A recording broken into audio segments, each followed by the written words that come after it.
4월 달에는 제가 뭐 많은 일정들이 있었는데 그 중에서 가장 오랜 일정을 소화했던 것은 가족여행을 다녀왔습니다. 그 제주도로 한 열흘 동안 다녀왔는데 여행이라고 하기에는 너무 좀 많이 힘들었어요. 여행이 아닌 것 같다는 느낌이 들었고, 일단 여행을 시작하자마자 아이들이 감기에 걸렸어요. 요즘에 특히 감기가 유행이긴 한데 4월 초반에 다녀왔거든요. 근데 제주도에 도착하자마자 둘째가 이제 콧물이 많이 나고 열도 나고 막 이런 상황이었고, 첫째는 감기가 이제 나아가는 시점이었는데 또 다시 뭐 기침을 하고 약간 이런 상황이어서, 근데 너무 좀 힘들었어요. 주익도 온전하게 하지 못하고 와이파이를 잡으면서 하다 보니까 인터넷 속도가 못 따라가더라고요. 그래서 주문이 들어갔으면 제 생각에는 체결이 돼야 되는 주문도 늦게 체결돼서 수익을 못 보는 거죠, 다음날. 그래서 아마 손해본 금액, 그러니까 잠정적인 손해, 그런 것들이 한 1000만원 이상 발생하지 않았나 이런 생각합니다. 물론 손실이 난 건 아닌데 잠정적인 수익이라고 해야겠네요. 잠정적인 수익을 놓쳤다, 그 정도 놓쳤다고 봐야 될 것 같고, 그리고 이제 제주도 가실 때 많은 분들이 렌트를 하는데 저 같은 경우는 제 차량을 가져가거든요. 카시트 같은 것도 그렇고 가족들이 운전하던 차를 가져가야 제주도에서도 좀 적응하기 편할 것 같고, 그래서 전 탁송을 합니다. 제주도로 탁송을 시키면 전날 차를 가져가서 배에 싣고선 그 다음날 공항 앞에 이렇게 대기를 해놔요. 주차장에 대기를 해놓으면은 제가 공항에서 내리고 그 차를 찾아서 이제 운전해서 다니면 되는 건데, 다시 집에 올 때도 똑같습니다. 전날 이제 호텔을 근처에 잡고, 공항 근처에 잡고 차를 보내놓고, 전날 보내놓고 저녁에 저는 이제 하룻밤 자고 공항으로 이제 택시 타고 간 다음에 다음날 도착하면 차량이 또 공항 앞에 또 와 있는 거죠. 그걸 타고 집으로 오는 겁니다. 그렇게 해서 한 70만원 정도 들었습니다. 70만원 정도라는 게 차량에 따라 또 다른데, 저는 이제 포르쉐 카이엔 쿠페를 타죠. 그래서 가족차로 그걸 타고 있는데 그걸 74만원 정도 했다는 건, 열흘 정도 여행을 하는데 렌트를 뭐 국산차를 하더라도 뭐 이 정도까지는 안 나오겠지만 보험료 이런 걸 다 따졌을 때, 그런 부담을 다 따졌을 때 솔직히 내 차를 가져가는 게 훨씬 낫다.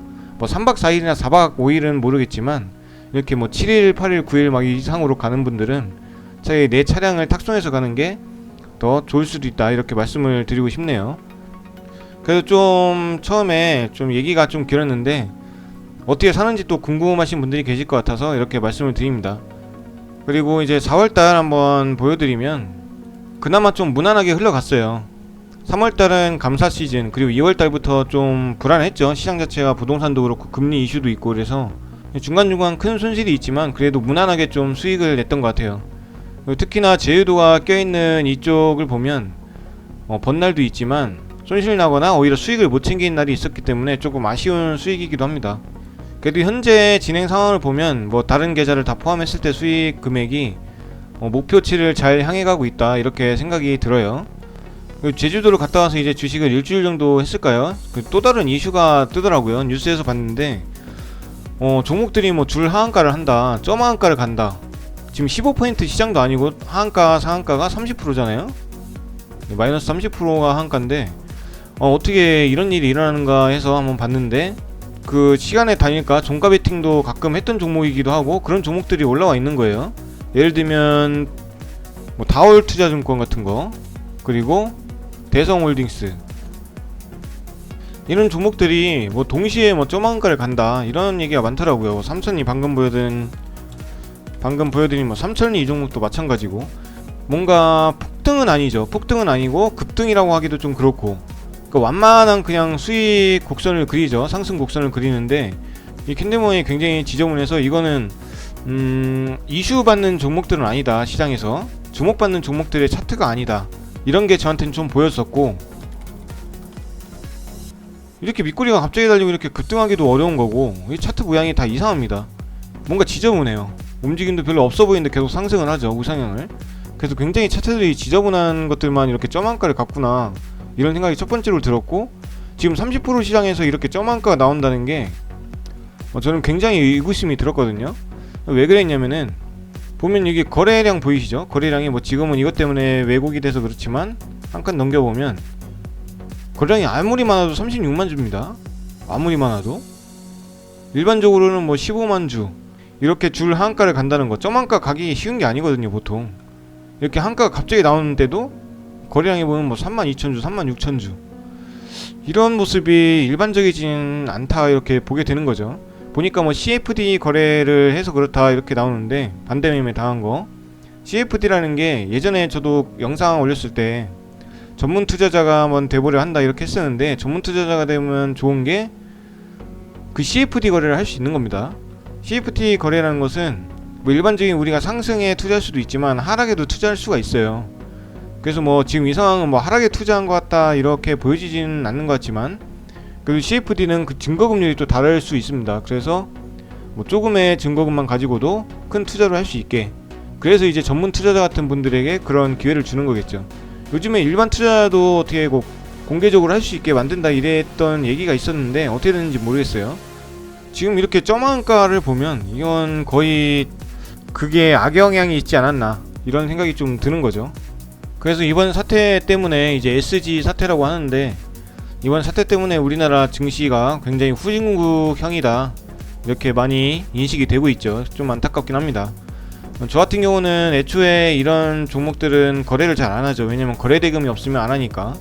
저만의 그 철칙이라고 할까요, 원칙이 거래 대금이 없는 종목에는 이슈도 없고 아무것도 없다, 수익 기회도 없다 이렇게 말씀을 많이 드렸어요.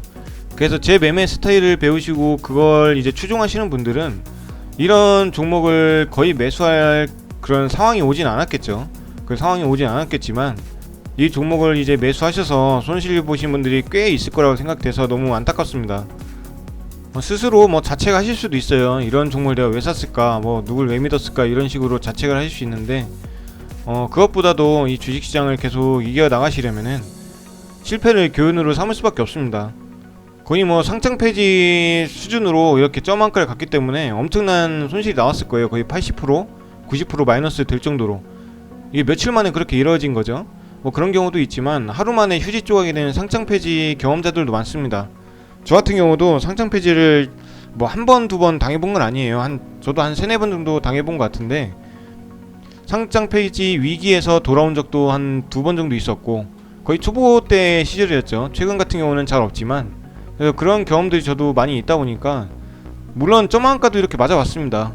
30% 되고 난 이후로는 점한가를 거의 잘 보진 못했지만, 제가 경험해보진 못했지만 15%일 때는 이렇게 자주 나왔어요, 점한가가. 근데 30%일 때랑 15%일 때랑 다르죠.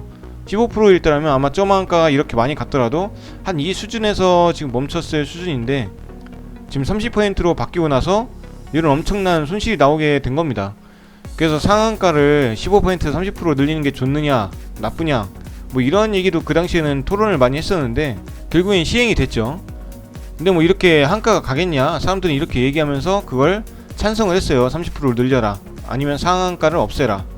하지만 이런 사태가 발생한다는 거를 꼭 알아야 되죠, 우리는. 그래서 그 당시 15%일 때 이렇게 논란이 됐던 내용이 통과되니까 이런 사태도 발생하게 되고 손실도 더 극대화가 됐다, 뭐 이런 측면도 있겠죠. 그래서 우리나라 시장이 이렇게 후진국인데 15%에서 뭐 30% 늘린다, 뭐 상한가를 폐지하자, 다른 선진국들은 그렇게 한다, 이거 자체부터가 저는 좀 모순이라고 보는 거죠.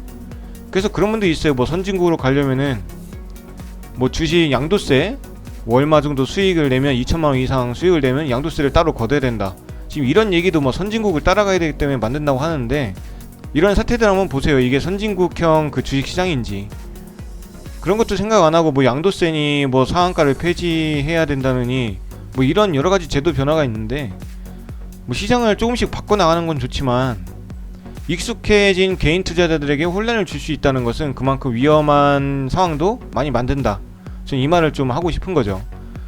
그래서 뭐 오랜만에 영상 올리면서 좀 안 좋은 얘기를 좀 하는 것 같은데, 뭐 안 좋은 건 어쩔 수 없습니다. 우리나라 시장이 잘못되는 건 잘못되는 거고, 허술한 건 정말 허술한 거고, 위에서 어떻게 주식시장을 바라보는지 그것도 반성해야 될 것도 많고, 그래서 뭐 이 얘기는 여기까지 해야 될 것 같고요.